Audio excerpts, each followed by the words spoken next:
Olha, quem está começando a programar com certeza já passou por isso, né? De olhar para o próprio código e ver aquele mesmo trecho repetido várias e várias vezes. É o famoso copiar e colar.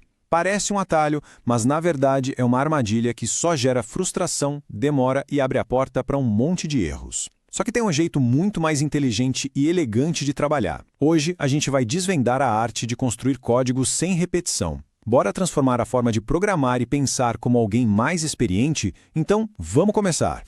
Beleza? Nosso roteiro de hoje é o seguinte. A gente começa entendendo por que o código repetido é um problema. Depois, vamos montar nosso kit de ferramentas, começando com procedimentos e funções. Aí a gente vai deixar tudo mais poderoso com parâmetros e, por fim, vamos turbinar tudo com o poder das bibliotecas. Vamos lá! Então, vamos direto ao ponto, né? Falar sobre esse hábito que quase todo mundo tem no começo, o copiar e colar. Parece inofensivo, um jeitinho rápido de resolver as coisas, mas como a gente vai ver, esse atalho pode levar a um verdadeiro labirinto de problemas. Dá uma olhada nessa comparação aqui. Na esquerda, um código todo bagunçado, cheio de repetição. Na direita, a mesmíssima tarefa, só que resolvida de um jeito limpo, conciso. A diferença é gritante, né? Isso aqui já mostra o poder do que a gente está prestes a aprender. Qual dos dois parece mais fácil de mexer depois? A resposta é óbvia. E o ponto principal é este. O problema não é só aparência, não. Isso custa tempo, deixa o código gigante, um pesadelo para ler, e o pior de tudo, se precisar mudar uma coisinha na lógica, tem que sair caçando e alterando em todos os lugares onde o código foi colado. É basicamente uma receita para o desastre e para um monte de bug inesperado.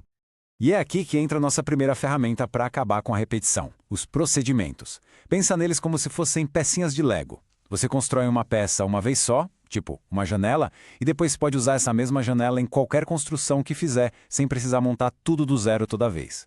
A definição é bem direta. Um procedimento nada mais é que um conjunto de instruções que a gente agrupa e dá um nome. E a mágica disso está na eficiência. Depois que tem um nome, esse bloco pode ser chamado de qualquer lugar do programa, quantas vezes a gente quiser, com uma única linha. E a estrutura em Portugal é super limpa. A gente usa a palavra função, dá um nome para o procedimento e abre e fecha parênteses. Todo o código que faz a tarefa fica ali dentro das chaves. É como dar um nome para uma lista de tarefas, sabe? Sempre que precisar fazer aquilo tudo de novo, é só chamar pelo nome.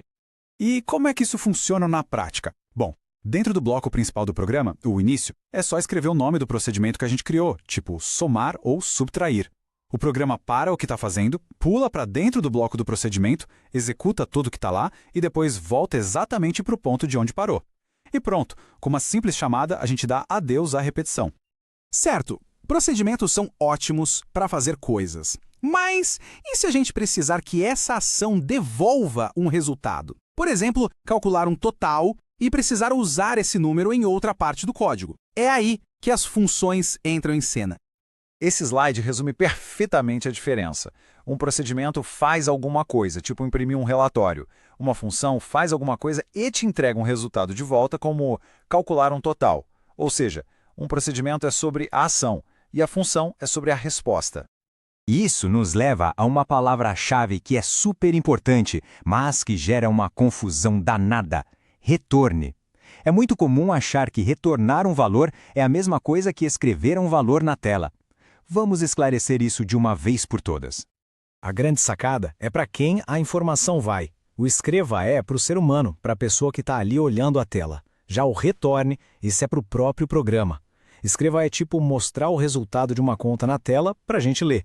O retorne é pegar esse mesmo resultado e entregar na mão de outra parte do programa, para ele poder usar em um outro cálculo.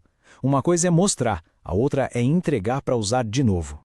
A sintaxe é quase a mesma do procedimento, mas com dois detalhes importantes. Primeiro, a gente avisa para o programa qual o tipo de valor que a função vai retornar, nesse caso, o inteiro.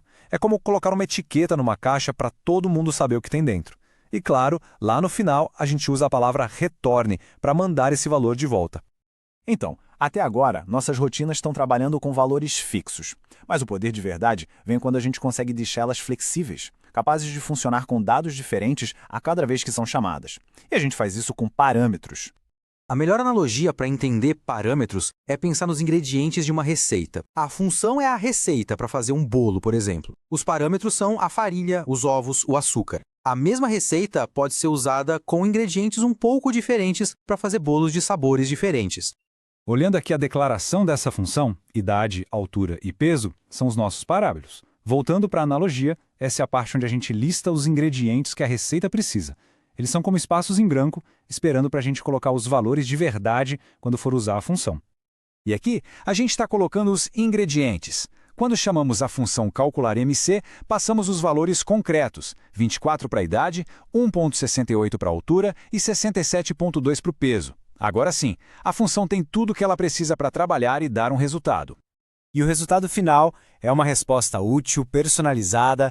Como a única função, a gente criou uma ferramenta super poderosa que pode ser usada para qualquer pessoa. É só mudar os ingredientes que a gente passa para ela. Isso sim é escrever código de um jeito inteligente e eficiente. Agora, vamos dar um passo ainda maior. E se a gente pudesse usar funções que outras pessoas, muito mais experientes, já criaram, testaram e deixaram prontas para a gente usar? Isso não só é possível, como é uma das práticas mais importantes na programação. E essas caixas de ferramentas prontas se chamam bibliotecas. Usar uma biblioteca em Portugal é um processo bem simples, de 2 passos. Primeiro, a gente inclui a biblioteca no código e pode até dar um apelido para ela, como MATE para a biblioteca matemática. Segundo, a gente usa esse apelido para chamar as funções que ela tem, tipo mate.potência. Olha só que simples. Em vez de quebrar a cabeça para escrever um algoritmo complicado para calcular a potência, a gente simplesmente pega emprestada a solução que já está pronta na biblioteca. O que poderia levar um monte de linhas de código, a gente resolve em uma só. É como ter uma equipe de especialistas à nossa disposição. E a biblioteca matemática, por exemplo, é uma verdadeira caixa de ferramentas. Precisa calcular a raiz quadrada? Tem uma função para isso. Potência também. Arredondar, logaritmo. Tarefas que são complexas se tornam super simples. E isso libera a gente para focar no que realmente importa, a lógica do nosso próprio programa. Então, para a gente fechar e resumir a análise de hoje, se o código está se repetindo, a solução é um procedimento. Se, além de fazer alguma coisa, for preciso uma resposta, aí a gente usa uma função. Para deixar essa função útil em várias situações, o segredo é usar parâmetros. E para resolver problemas comuns e bem complexos, a melhor saída é usar uma biblioteca. Hoje, a gente não aprendeu só a escrever código, a gente aprendeu a construir com inteligência. Saímos daquele copia e cola para a criação de blocos que podem ser usados de novo e de novo. Pensa num site de e-commerce. A função que calcula o frete não é reescrita para cada produto, né? Claro que não. É uma função só, com parâmetros, que é usada milhares de vezes. A questão agora não é só o que criar, mas que problemas podem ser resolvidos de um jeito muito mais elegante e eficiente com essas novas ferramentas. É isso. Espero que essa análise tenha sido útil. Continuem programando e até a próxima.